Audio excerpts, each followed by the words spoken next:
Merci de nous suivre ce soir, c'est l'heure de vous informer. Confusion autour du remplacement d'Etienne Tshisekedi à la présidence du Conseil national de suivi de l'accord. Si pour la SANCO, ce poste appartient au rassemblement, pour Lomba Mendeo Malanga, ce n'est pas le cas.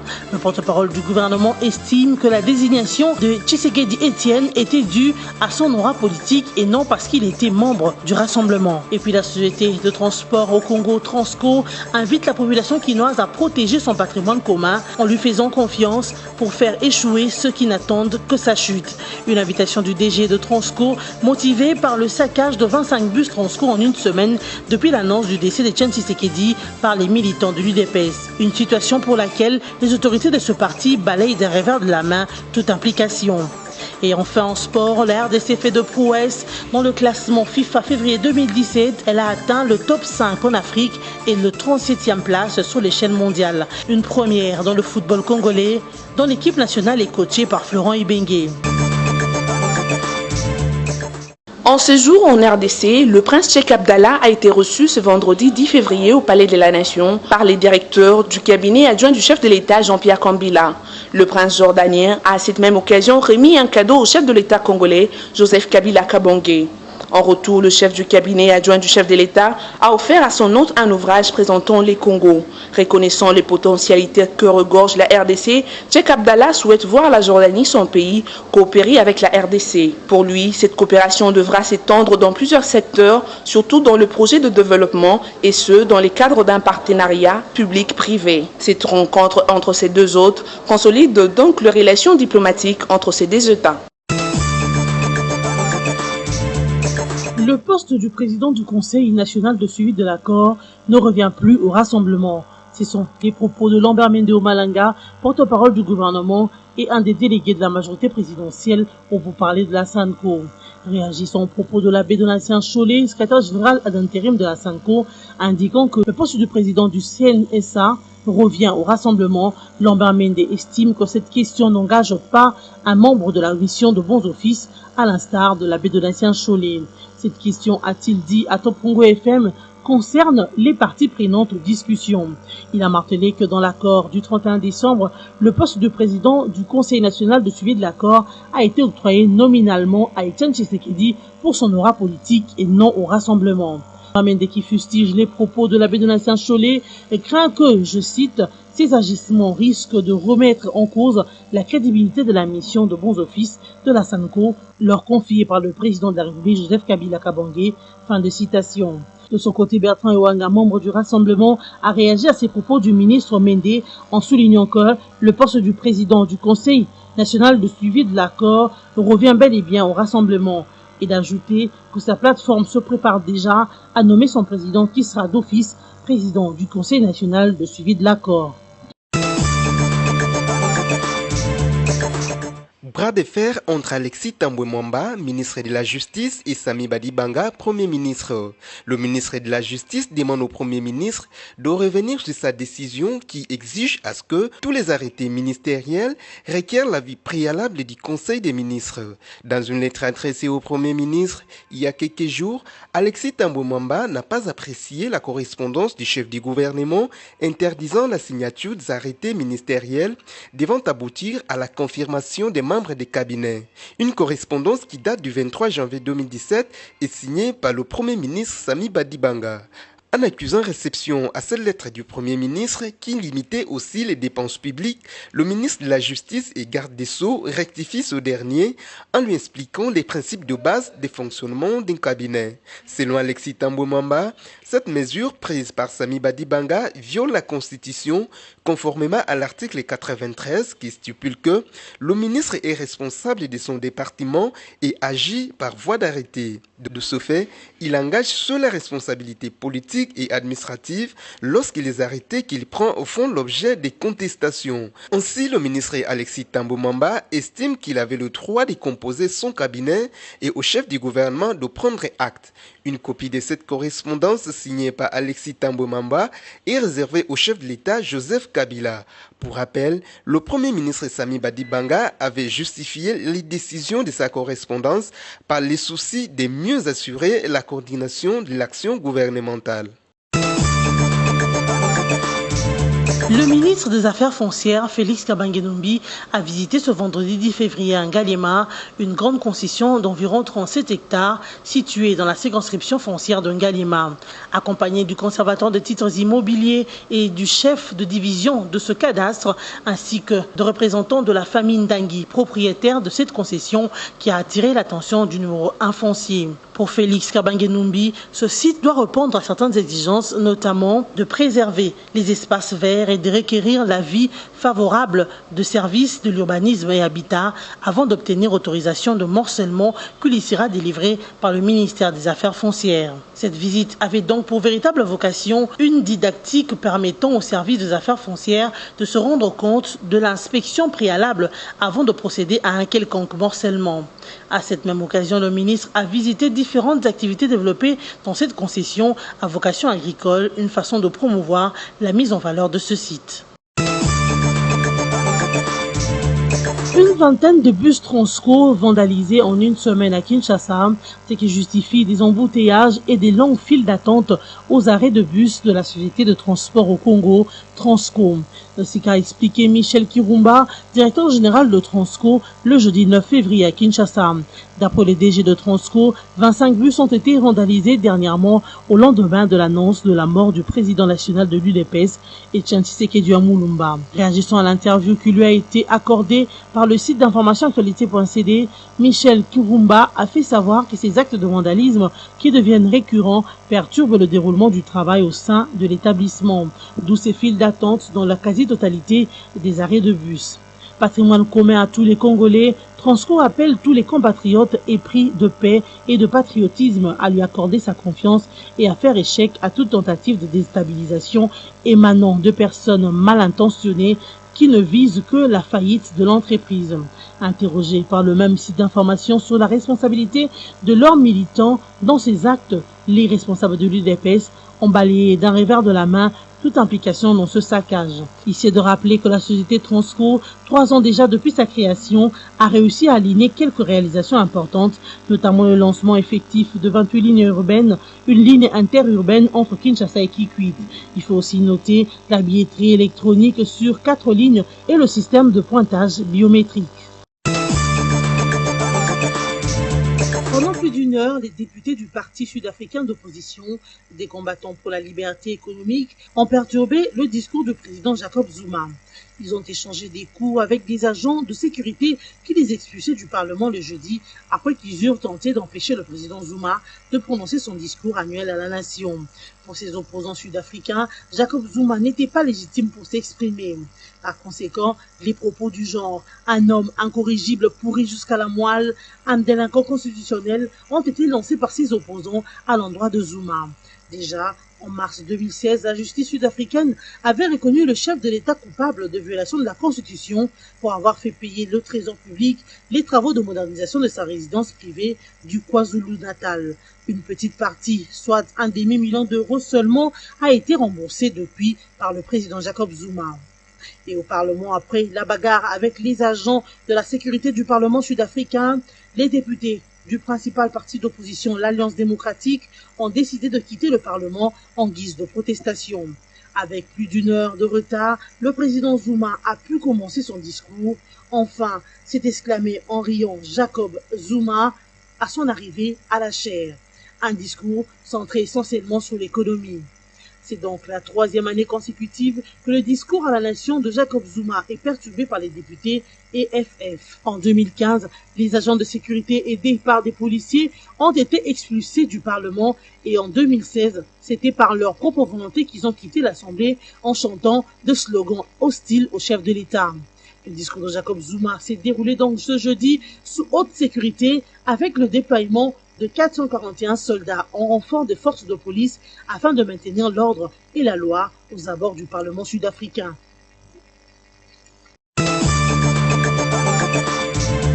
La Cour d'appel de San Francisco a maintenu la suspension du décret anti-immigration de Donald Trump, un camouflet pour le président américain qui avait fait de cette mesure l'une des plus emblématiques de son début de mandat, écrit France 24.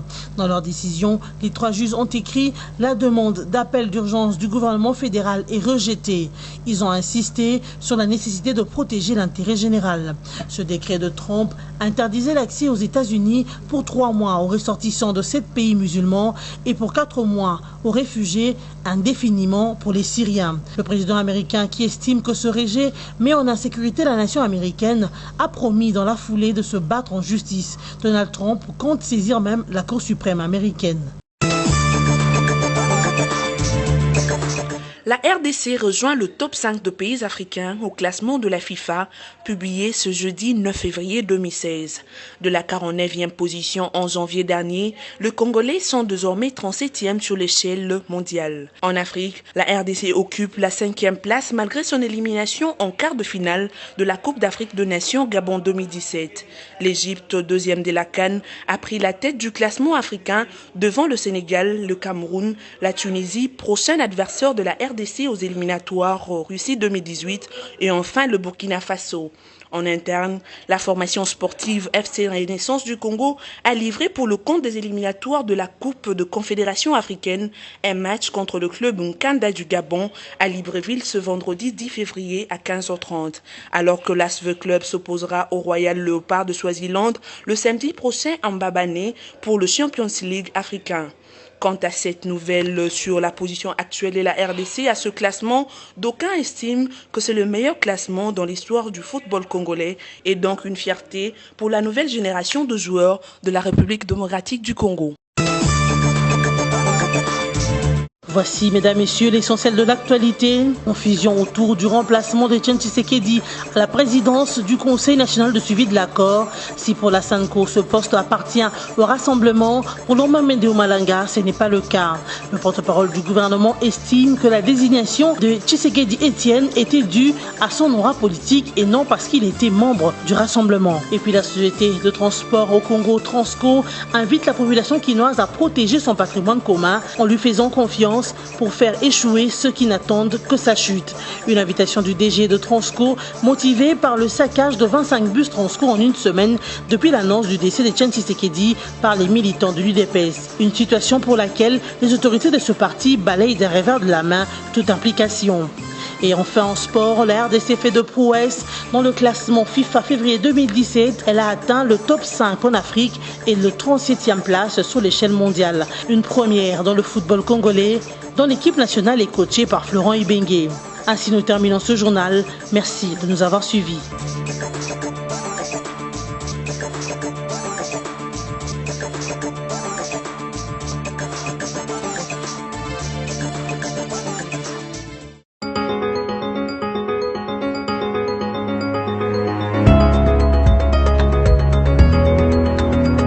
Mesdames, Messieurs, bonsoir et bienvenue à cette revue de presse. Gouvernement UDPS, centre et choc. Etienne Tshisekedi, le rapatriement bloqué, nous fait savoir la prospérité. Tshisekedi viendra pas, s'interroge le journal. La polémique fait rage ces derniers temps depuis qu'il était question pour le gouvernement, sa famille biologique et l'UDPS de trouver ensemble une issue pour des hommages dignes à la mémoire de cette icône de la lutte titanesque contre la dictature et pour l'avènement d'un État et du triomphe de la démocratie en RD Congo. Ce week-end, alors que les Congolais voulaient descendre massivement à l'aéroport international de Njili pour l'accueil de sa dépouille mortelle, les espoirs semblent de plus en plus s'étioler sur fond d'une nouvelle contradiction autour de la faisabilité de ces funérailles. L'actuel gouvernement Badibanga, dans un communiqué parvenu hier tard dans la soirée à la prospérité, réitère sa volonté de prendre totalement en charge les frais funéraires. Mais de son côté, le secrétaire général de l'UDPS, son propre parti, rejette curieusement cette offre en dénonçant outre mesure ce qu'il qualifie de tapage ou marchandage autour de cette prise en charge des obsèques de Tshisekedi. Tel, dans un jeu de ping-pong, autant la montée dans les narines des Congolais de la nouvelle de sa mort a surpris plus qu'elle n'a eu l'effet d'une bombe. Celle de son rapatriement devient, à tout le moins, un nouvel épisode comme s'il en était dans une pièce de puzzle. On tourne en ridicule, les conditions posées par l'UDPS sont rejetées, alors que la main tendue du pouvoir en place est elle aussi rejetée. Qui a raison et qui a tort? La question reste en suspens. La radio Kapi parle, elle, de messe de requiem à la mémoire de Tshisekedi à la basilique de Koegelberg à Bruxelles. Une messe de requiem à la mémoire de l'opposant Étienne Tshisekedi, décédé 1er février à Bruxelles, a été organisée ce jeudi à la basilique Koegelberg à Bruxelles. La dépouille du président de l'UDPS est arrivée jeudi en fin de matinée à la basilique, entourée des membres de sa famille et sous les objectifs de plusieurs équipes de télévision et des photographes de presse, indique une dépêche de la RTBF. Plusieurs centaines de membres de la diaspora congolaise, d'Europe et quelques responsables belges, dont la présidente du Sénat, Christine Defraigne, et l'ex-ministre des Affaires étrangères, Louis Michel, se sont rassemblés dans l'immense basilique pour cette messe d'obsèques, égayée de musique et des chants typiquement congolais, repris en chœur par l'assistance. Le ministre d'État Herman De Croo, déjà présent dimanche à une veillée funéraire, au OICL qui a rassemblé plusieurs milliers de Congolais de la diaspora, était accompagné par des représentants du ministère des Affaires étrangères et de la Défense. La messe ponctuée d'interventions de plusieurs orateurs a été dite par plusieurs prêtres belges et congolais, alors que le cercueil recouvert d'un drapeau congolais et flanqué d'une photo du défunt avait pris place au centre de la nef, précise une source à la radio onusienne. Et à la une de CongoVirtuel.net, Katumbi veut naître sur les cendres de Tshisekedi. Après l'UDPS qui veut troquer le rapatriement de Tshisekedi contre la formation immédiate du gouvernement, Moïse Katumbi annonce qu'il va revenir à Kinshasa avec la dépouille de l'ancien opposant. D'une part, il cherche à déjouer la vigilance de la justice alors que son cas est en étude. D'autre part, il joue sa partition pour s'imposer comme leader de l'opposition après la mort de son leader Maximo. Une chose est sûre, cependant, un magistrat y réagit. Moïse Katumbi ne se jouera pas impunément de la justice en voulant forcer la main aux juristes qui travaillent actuellement sur certains cas dans le sien. Rendez-vous bientôt à l'aéroport international de Njili. En annonçant ce retour, tout en sachant qu'il pourrait faire l'objet d'une arrestation immédiate, Moïse Katumbi poursuit un objectif qui concourt à ses propres calculs politiques. En effet, il veut profiter de la grande visibilité des obsèques de Tshisekedi pour attirer l'attention sur lui en jouant les martyrs. S'il est immédiatement arrêté, cela ira à son propre gain par rapport à la situation actuelle de l'opposition.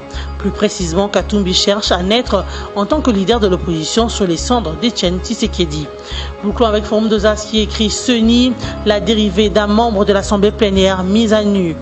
Un tour dans le couloir de la Commission électorale nationale indépendante nous a permis d'apprendre hier qu'un membre de l'Assemblée plénière a mis sur la place publique des problèmes liés au fonctionnement de cette institution d'appui à la démocratie. Dans ces allégations, le dit membre déclare à qui veut l'entendre que la planification et les budgets des opérations dans les zones opérationnelles 1 et 2 n'auraient pas été examinés et validés par la plénière. Pas seulement, il évoque en outre des difficultés et faiblesses que les agents de la CENI éprouveraient présentement dans les opérations d'identification et d'enrôlement des électeurs. Comme si cela ne suffisait pas, ce membre de l'Assemblée plénière parle également de l'absence de monitoring personnel des activités de la centrale électorale. Sur base de ces déclarations, ça se chuchote dans les travées de la CENI. Tout le monde, la main sur le cœur, déplore la manière d'agir de ce membre alors qu'il existe au sein de la CENI des structures appropriées permettant à chaque membre de l'Assemblée plénière d'exprimer en toute liberté ses préoccupations, principalement des observations liées au fonctionnement de l'institution. Et donc, il appartient aux dites structures d'examiner la pertinence du problème posé et au besoin d'y envisager des solutions nécessaires. En d'autres termes, il revient à ces organes et non pas aux individus de statuer sur n'importe quel problème qui surgirait sur le déroulé même des activités de la CENI. Malheureusement, au lieu de se soumettre à cette discipline de la structure, ce membre de l'Assemblée plénière, tel un électron libre, a préféré prendre une toute autre voie, la place publique. Ainsi se termine cette revue de presse. Merci de votre confiance.